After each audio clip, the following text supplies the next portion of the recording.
At one point, they were down by 17, and it looked like the game was totally over. But Aaron Nesmith started bombing threes like he was Reggie Miller. And Tyrese Haliburton added some floaters that felt straight up blessed by the basketball gods, as Indiana somehow pulled off an insane road win in Game 1. Now it was Game 2, with New York desperate to tie things up at 1-1. From the Knicks' side, getting at least one win before heading to Indiana was a must. Even though they won last time, Siakam didn't really shine in that game, but tonight he came out super aggressive and led the offense right away. With Siakam going off, the Pacers grabbed the early lead. With a turnover, Indiana has it, will try to cash in. What a pass indeed, and Siakam finishes, a look away. What a throw. Then Siakam finished off a crazy no-look pass from Haliburton, reminding everyone he's the one really keeping Indiana alive. But unlike his flashy passes, Haliburton's scoring wasn't quite living up to the hype. Mitchell Robinson came off the bench and started grabbing boards like crazy, giving New York at least a little breathing room in a rough stretch. Thanks to his hustle on the glass, the Knicks flipped the lead by the end of the first. They nailed a challenge early in the second quarter, but Siakam just kept cooking like it was still the first quarter. Once again, the question was, can you keep up with Indiana's breakneck pace? New York went with a too-big lineup, and Towns finally woke up a bit, and it looked like they might hold on to the momentum for a second. Towns will meet him. Shot clock at 5.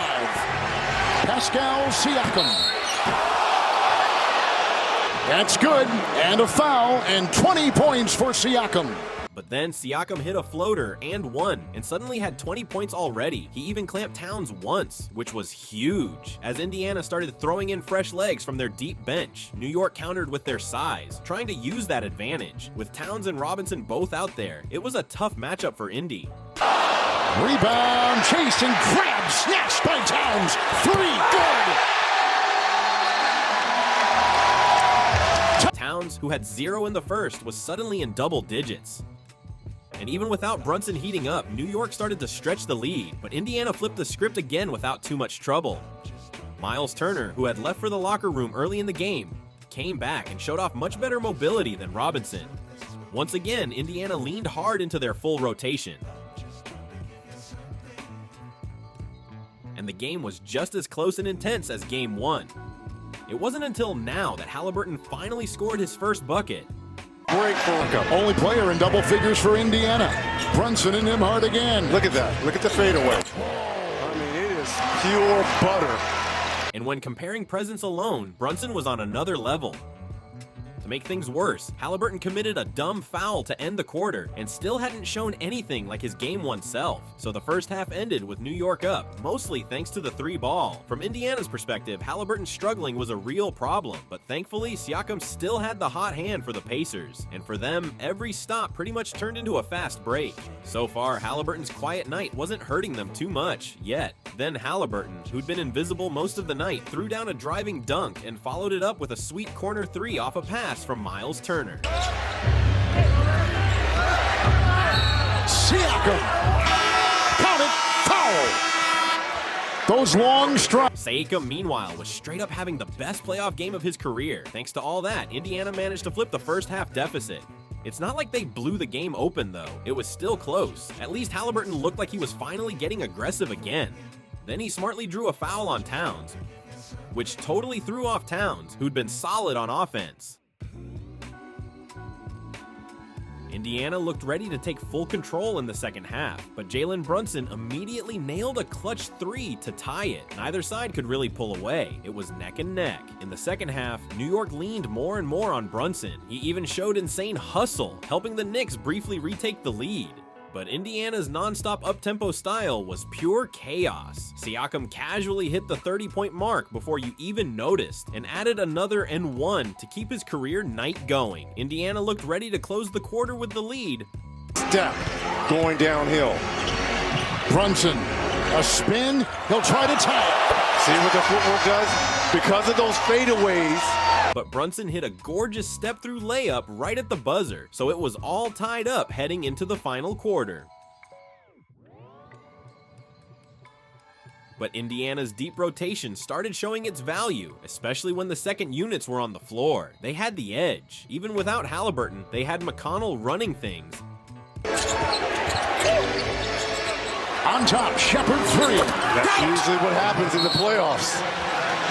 You turn the basketball over. And when Shepherd hit a three off McConnell's pass, it was the perfect example of their depth. New York came out shaky to start the final quarter, and they only had one timeout left, which wasn't great, but Mikal Bridges stepped up during this stretch, and the home team, once down 9, made it a close game again. No way the Knicks wanted to imagine losing back-to-back at home. With Towns struggling on D, Robinson got more time on the court, and he straight up shut down a Haliburton layup attempt. Then he hustled for an offensive board, classic Mitch stuff, which led to a big-time 3 from Brunson. Still, New York was always the one playing catch-up. Then Haliburton drew the defense in and dished a kick-out pass, which turned into a clutch corner 3 from Miles Turner. Targeting Brunson in that high screen roll. Haliburton 3! Haliburton drains one. Haliburton then drilled a pull-up 3 right in Brunson's face. That moment was huge for Indiana, who had been on their heels. Then Coach Carlisle, cold as ever, saw Robinson playing well and decided to intentionally foul him to test his free throws. New York's players were clearly starting to wear down at this point. To 3! Rebound, snared inside.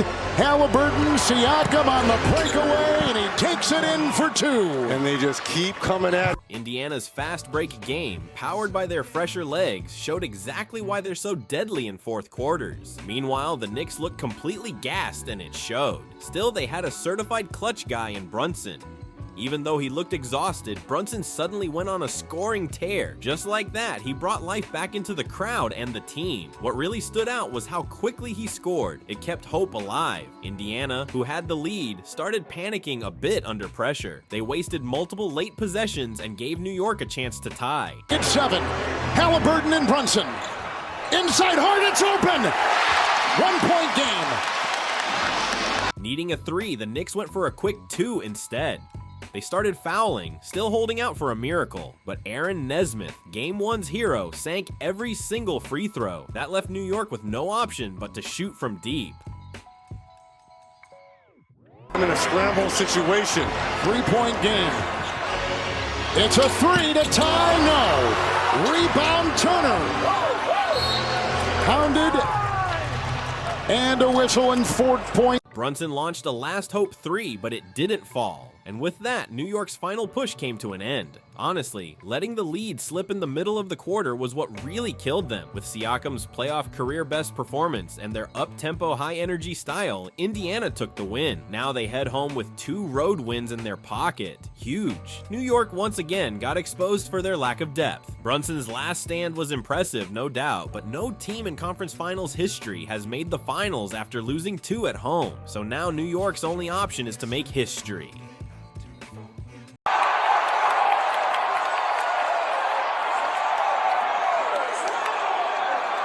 And I was saying I lost my matchup to Julius Randle. The only other time I really felt like I lost my matchup in the series was against Pascal Siakam. When we played Toronto, his championship that Shaq's been talking about, he destroyed me. And